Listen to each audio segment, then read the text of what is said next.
Chai, hey, congratulations on your new documentary, Endurance, for Nat Geo. Thank you. So tell us what sparked you to do this documentary in the first place. Oh, Jimmy and I have both separately been fascinated by the Shackleton story, forever.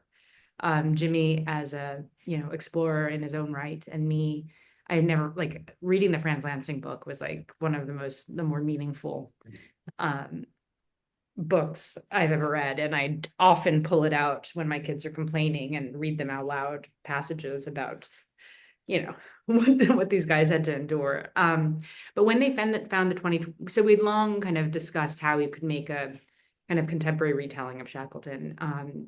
And when they found the 2022 boat in 2022, when they found the Endurance, that really provided a great way in, to make it feel fresh and new, and also the new technologies available, be it the color treatment of the footage of the original Frank Hurley footage, or you know the way into the Shackleton stories through the diaries. But the question was like, could you ever have their own voices read the diaries? Because these are primary accounts of the same event from multiple points of view, so it's really valuable.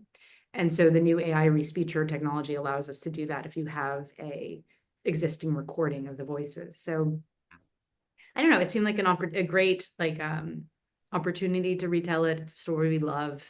It has all kind of the ingredients that we love, which is this like human predicament of having audacious dreams and then being required to have the chutzpah and the courage to see it through. So in the case of with your documentary, it all started after the discovery of the Endurance in Well, 2022. we talked about it a lot. Always, we were sent a lot of these survival stories because of our body of work. So we talked about it, but there had been a pretty good film made about 20 years ago by Richard Butler, for IMAX. And, you know, so it was always kind of on our radar, but with the 2022 discovery that was successful, because they tried in 2019 too, Mhm. uh, it seemed like the right time. Absolutely. Now, um, it seems like it's almost nearly like two separate documentaries that you actually filmed, more of the recent discovery and the Endurance itself. Let me start with the original Endurance, that fateful, tragic expedition. How did you manage to get the archival footage for that? And Well, was it Frank, difficult? Frank Hurley filmed it on film, and through great went to great lengths to preserve it and to bring it back to England. And so the British Film Institute has lovingly restored it. And you know they they have never really before allowed someone to color treat it. So we had to work with them quite closely, and they were great partners and allowed us to color treat it. So it was like revisiting his footage and revisiting his film. And if you watch the original film South, it was a silent movie. Mm. If basically his investors asked him to go back to South Georgia to film more penguins.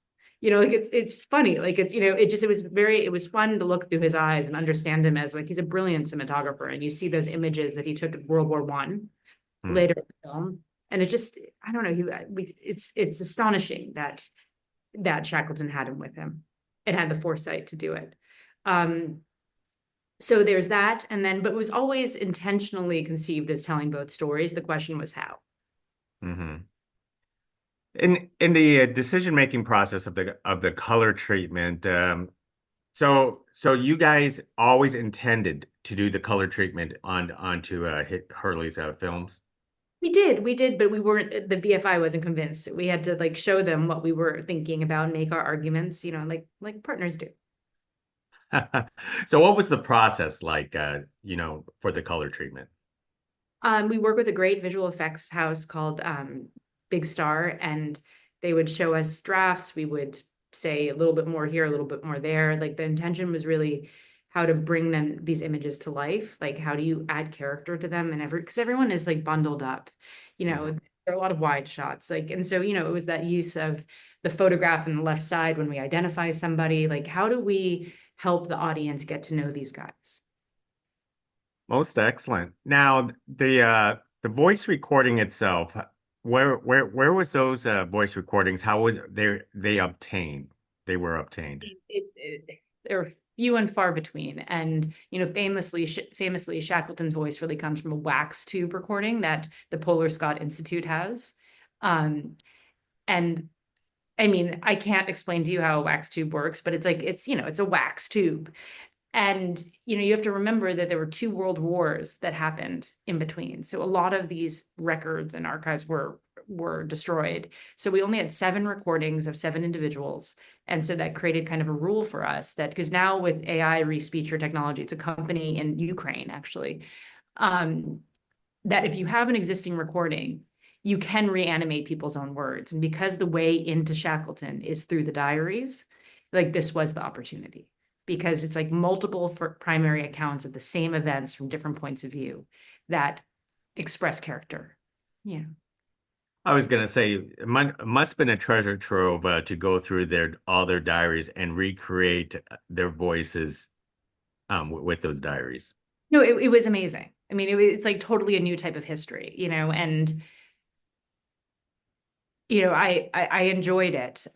It was cool to have access to those types of tools, and to have, I don't know, but also have the time that we needed to really make it work.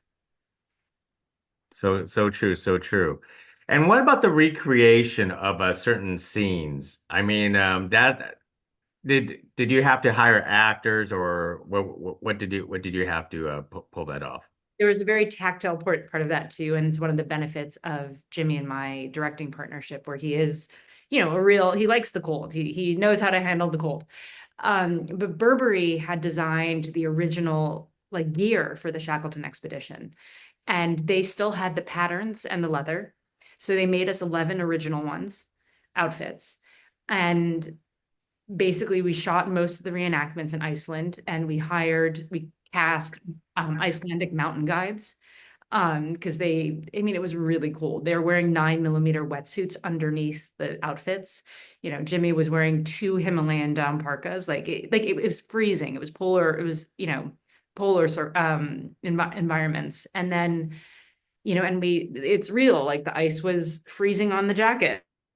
And then we shot some of the interiors from the James Caird on a soundstage in LA. Must have been a relief that you folks didn't have to be on the actual on location in Antarctica then. Well, it would have been for like prohibitively expensive. Yeah, absolutely. Now the other aspect of the film is the filming of Endurance 22 with their expedition. I'm assuming you folks weren't on that expedition. You had to pull off other people's footage, or you did actually have a camera No, no, crew. our third director, Natalie Hewit, was on the boat. We Mhm. were in the middle of shooting Naiad in the Dominican Republic, so we weren't available. And so she shot for those weeks, and it's again, you've got to remember it was COVID time, so like for the first half of the expedition, everyone was wearing masks.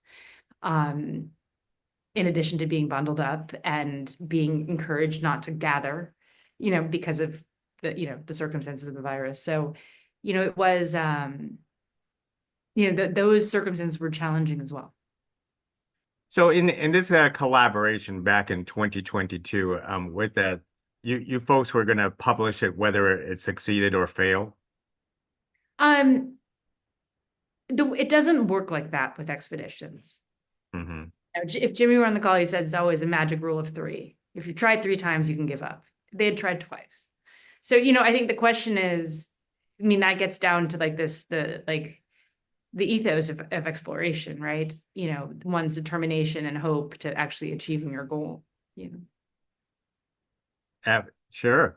In the case with the storytelling of the endurance, because I found this very fascinating because it's very similar to that Franklin expedition in the Arctic.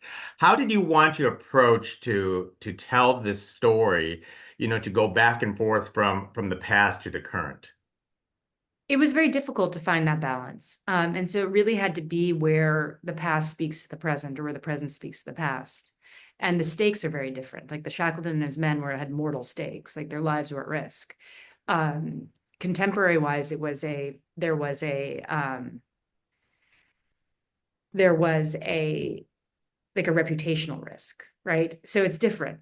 But I think the scene that best demonstrates how they're two how the past speaks to the present is when they use Leonard Hussey's original meteorological observations to compare it with a European Union AI project, essentially, that created a model. And so it's literally like Hussey's writings from 1914 and 15, they're using them to kind of help them figure out the algorithm to find the boat. And then additionally, like at the end, when you finally see those splendid 3D scans, and then you go to Hurley's photos and you see the linoleum, you see the compass card, you see like there's something. What I love about this is that actually it all comes down to like to objects, like tangible historical artifacts, um, that let you, like, it wasn't a dream. This thing really happened, if that makes any sense. Yeah, it surely does make sense. In the case, and I want to hear it from you. Did you think Shackleton's storied mission was basically, how do you say, tragic and unlucky, or did you figure his survival was made him and his crew was the luckiest people on the planet? I don't envy the experience they had. Um, it's interesting, but like if you think about the alternatives of going to World War One, which they all ended up going to do the moment they got back, it's interesting. Like I think that it was really the journey that counts, and that's the whole Shackleton thing, is that he was an outsider, he was an Irishman, he was part of the Merchant Marines, he wasn't Royal Navy. And he must have had a force of character that was incredibly inspiring and charismatic. Because if you think about like the Nimrod expedition, where he was within like 100 miles of the South Pole, he could have taken it, but he knew that his men would die. And men that were on that expedition, after seeing him do that, signed up for him to come with him on the Endurance. Like there's something about his character that I think really demonstrates, what a great leader he was ultimately. But do the ends justify the means? I don't know. That's kind of the great question. I know I was watching a documentary and I was actually fascinated on who he recruited to be part of the mission because how the process wouldn't ever happen today.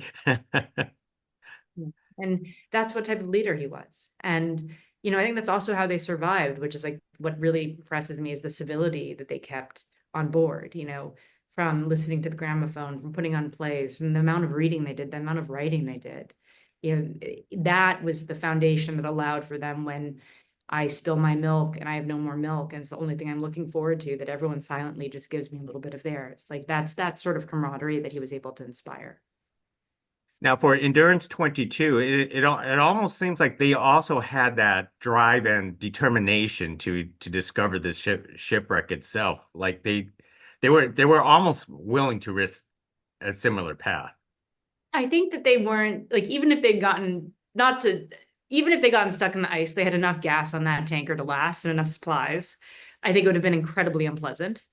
Um, but I think that's where the two stories speak to each other. It's like these are like the best scientists in the world who are passionate about what they do. They're passionate about like the last frontiers on Earth, and it's a fundamentally hopeful pursuit, right? You have to hope that you're going to find it, Hmm.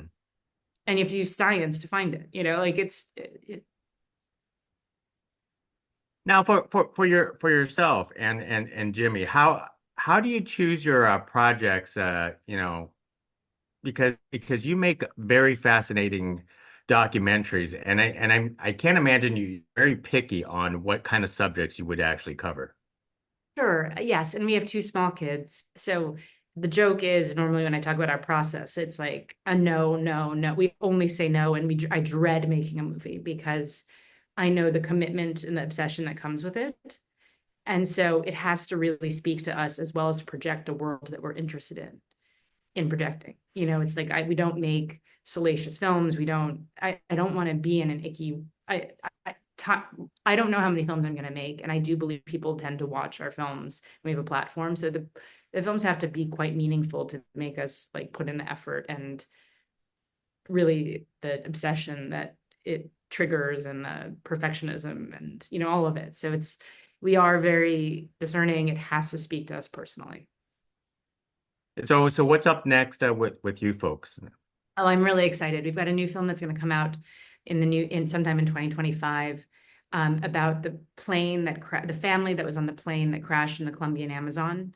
And so the mom died on immediately, but four children survived. It was a 12-year-old, a 10-year-old, a 5-year-old, and an 11-month-old.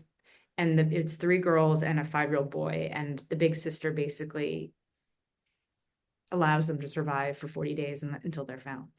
And so it's a harrowing story with its own constraints, but it really, I don't know, it's a special one.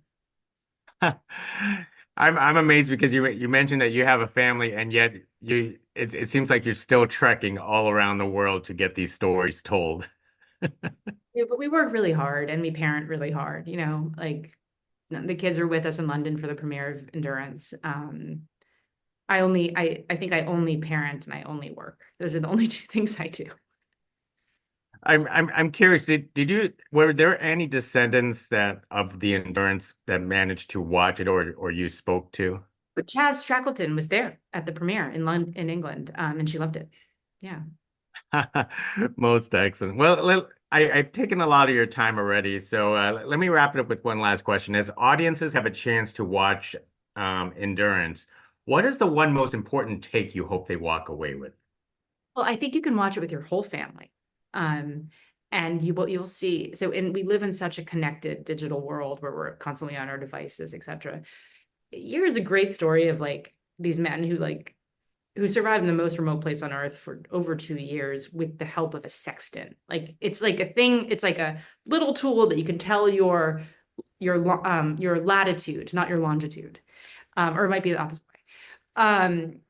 And only if it's sunny outside. And I think it's just a really good, the Shackleton sort of speaks to like this, what is fundamentally human and what is amazing, which is this audacity, but also the ability to overcome and to have the courage and the chutzpah to make it through. And I think the conversations around that are really, this film stays with you, and like if you watch it with your kids or with your parents, like they're really interesting conversations that come to be.